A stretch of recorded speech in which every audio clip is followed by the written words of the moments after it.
தம்பி இங்க வாங்க. தம்பி பேர் என்ன? கோகுல். கோகுல், எத்தனாம் கிளாஸ் படிக்கிறீங்க? 3rd standard BM public school. Very good. என்ன சாப்பிட்டீங்க? Fried rice. ஃப்ரைட் ரைஸா? நல்லா இருந்துச்சா?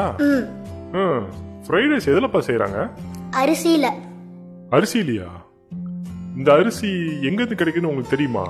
அப்பா ஃபோன் பண்ணுவாரு, டிபார்ட்மெண்டல் ஸ்டோர்ல இருந்து வரும். அரிசி டிபார்ட்மெண்டல் ஸ்டோர்ல இருந்து வராது தம்பி, வயல்ல இருந்து வருது. வயலா? ஆமா, நல்லா தண்ணி இருக்கு நிலமா பார்த்து டிராக்டர் வச்சு உழுவாங்க. அதுக்கப்புறம் திருப்பியும் தண்ணியை விட்டு திருப்பியும் உழுது அதுக்கப்புறம் விதை நெல்ல போடுவாங்க. அந்த விதை நெல்லாம் கொஞ்ச நாள்ல நல்லா நாத்தா வளர்ந்து நிக்கும், ரொம்ப நெருக்கமா வளர்ந்து நிக்கும்.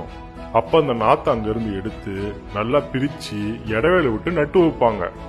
அதுக்கப்புறம் மாசக்கணக்கா வயலுக்கு நல்லா தண்ணியை விட்டு புழு பூச்சி அண்டாம உரத்தெல்லாம் போட்டு கண்ணும் கருத்துமா பாத்துக்கிட்டா நெற்கதிர் நல்லா வளர்ந்து நிக்கும்.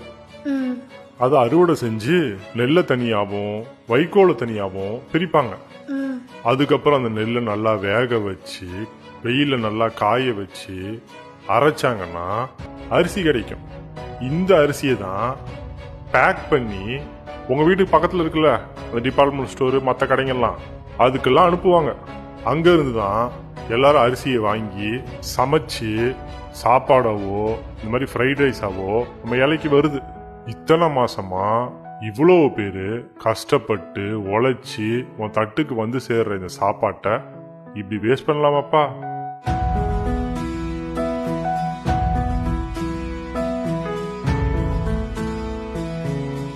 சாரி அங்கிள், இனிமேட்டு வேஸ்ட் பண்ண மாட்டேன்.